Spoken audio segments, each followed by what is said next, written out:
Hey team, Mandy here from Body Reset. Hey, funny story. One of our coaches asked me the other day if I ever get sick of saying the word protein, and the answer is no, I do not. I do realize I'm a bit of a broken record with the old protein discussion though, but we are going to talk about this today because there's a couple of concerns which come up that we see come up quite often when it comes to increasing protein that I just want to untangle and untease a little bit for you today. So we, in the Body Reset program, working with clients, we use protein, prioritizing protein a whole lot as one of kind of our baseline tools, whether it's for weight loss, whether it's for gut health, whether it is for blood sugar control. Optimizing protein intake is really, really important. And in 9 out of 10 cases for most people, this is a case of increasing their protein intake, particularly at breakfast and lunch or those earlier meals in the day.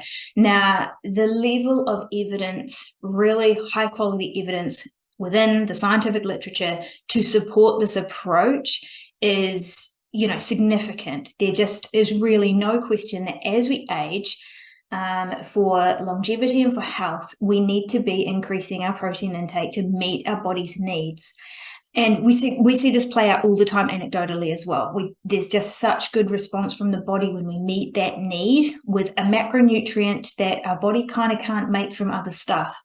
But the trouble is that as we are increasing protein intake, if it's something that we haven't been consuming a whole lot of potentially up to this point, there can be some issues, and most of this arises from the gut. So some of the common things we hear is that people have decreased their protein intake because they feel like it just doesn't digest so well anymore. Maybe there's a bit of gas, bloating, wind, reflux, etc., associated with an increase in protein intake, and so that feels uncomfortable. And of course, anything that feels uncomfortable, we're going to naturally kind of veer away from and avoid. And so protein intake can just naturally decline over time because we feel like it's just not kind of digesting so well anymore.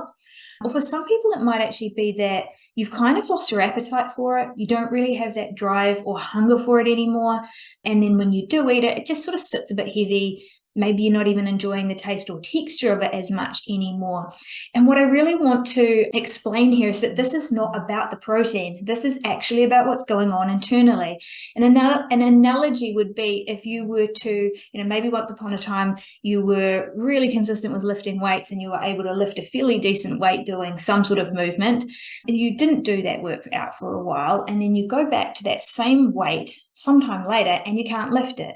And it's because your body has adapted away from being able to do the thing it was once able to do. And it's exactly the same with protein intake. When we reduce our protein intake down, but also when certain lifestyle factors and nutritional factors happen, and we're going to talk about those, our body adapts away from being able to do the thing. The weight is not the problem. It's the fact that you don't have the muscle mass there to lift and move that weight anymore. And it's the same with the protein. Protein is not the problem.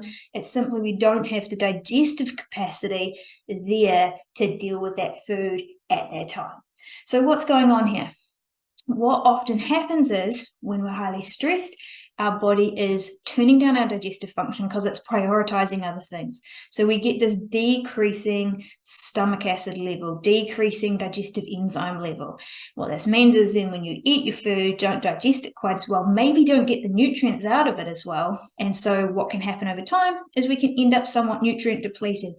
Now, to make stomach acid, to make digestive enzymes, the juices and whatnot in our digestive tract that are required to break down protein, it requires a lot of nutrients. It actually requires protein, believe it or not.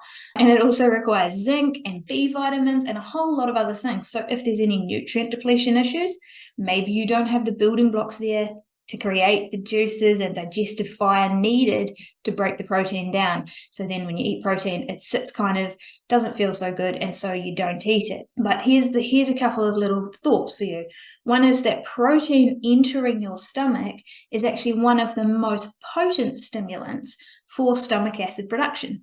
So we actually need that protein to be going in to stimulate stomach acid in the first place, which allows us to break our food down better and over time improve our nutrient levels so that we can slowly improve our gut and digestive function. Protein also contains a lot of the nutrients needed to make the stomach acid and digestive enzymes.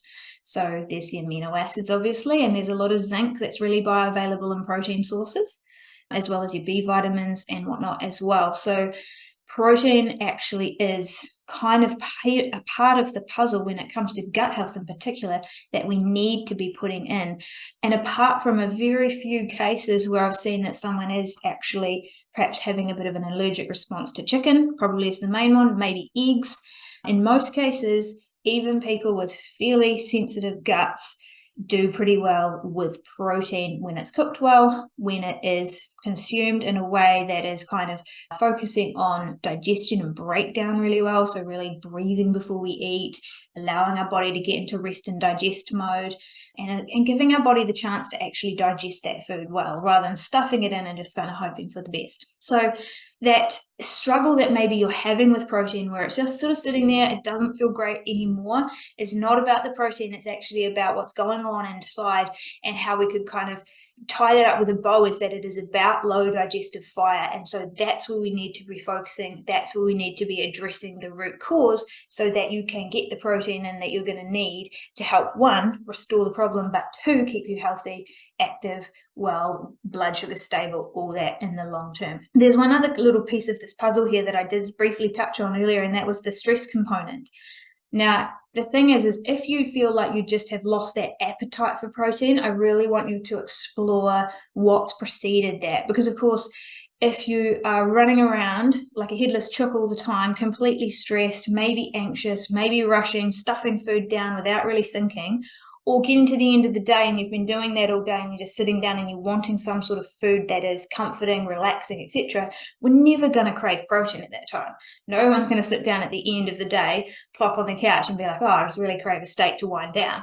It's never going to happen. We're going to crave the easy to digest, quick energy foods that are kind of hedonic and satisfying. So the sugar, the carbs, the fats. So if you find that you just never have that hunger for protein because you're always rushing all the time or always stressed out of your tree, maybe we need to address that as well. Because the trouble is that stress not only drives us towards the sweeter, fattier foods, it turns down our digestive fire, which means that even if we eat the protein, it's not going to digest so well. It's going to sit there. It's going to create some gas and some reflux and some digestive issues that is going to kind of, that feedback loop is going to say, I don't really like how I feel after doing that, so I'm going to do less of it. This creates a problem because as we age, whatever's going on in our body, we are going to need to be keeping that protein level up to maintain our muscles, to maintain our bones, to maintain our skin, our hair, our gut lining, our neurotransmitter function, our hormones, and everything. It has to be a priority to get that in there.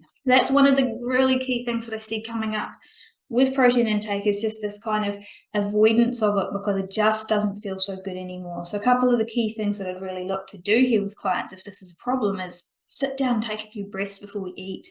Just slow everything down a little bit and get into a space where we can actually digest really well.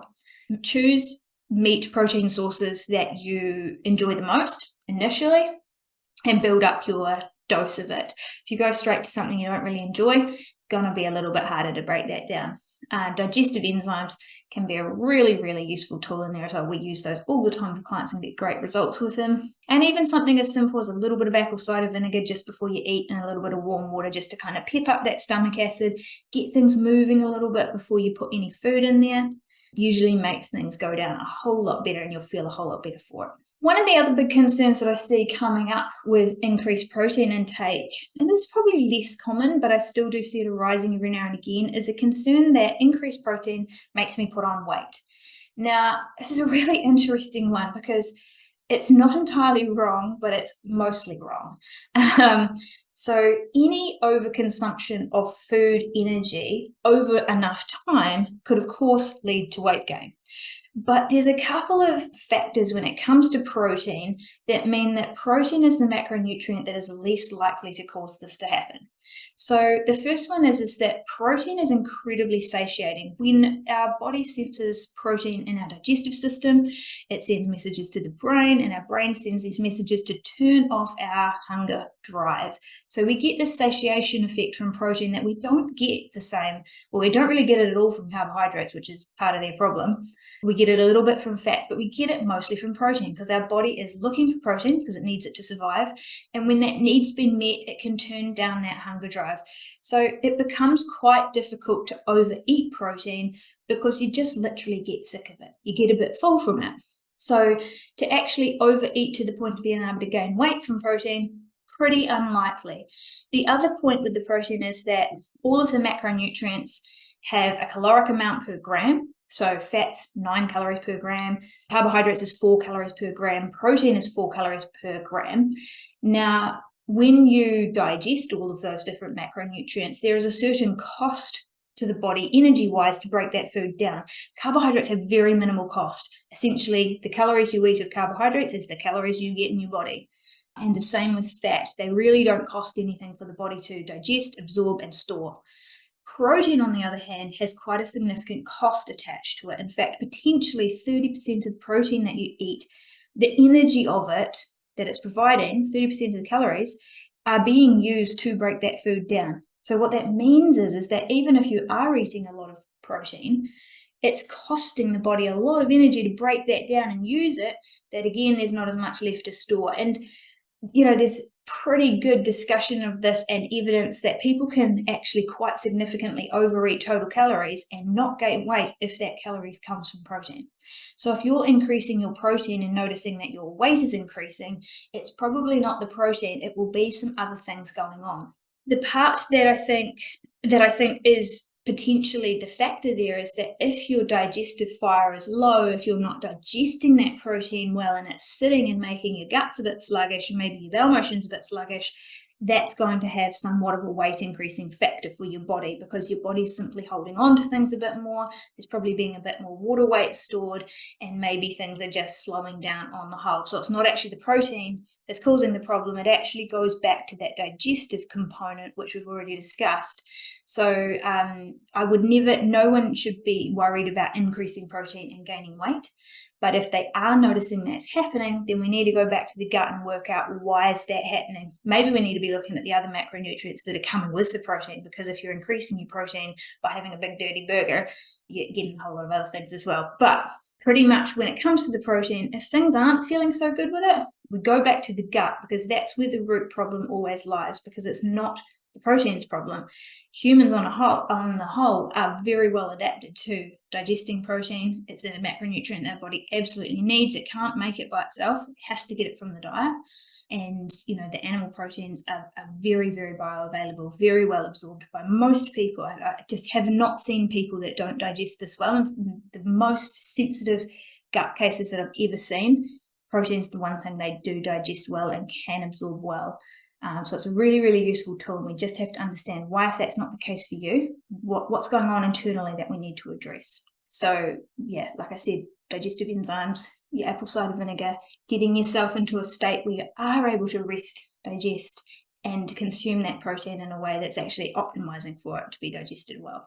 So protein intake is key, and what I would love for you to do is jump in the comments below here and let me know. And the cool thing about protein is you can literally do it at your next meal. It doesn't take any planning. You don't need to, well, maybe you need to go out and buy some protein if you don't have it, but you can start now. You can actually just take action and start now with this. So I would love for you to drop in the comments below, what are you doing tonight to meet your protein needs, if that hasn't already been the case, or at the next meal that you're going to have. Also, if you need some inspiration with that or some ideas, I have 5 really easy high protein recipes that we use with our clients all the time. These have become staples for a whole lot of the clients that I talk to.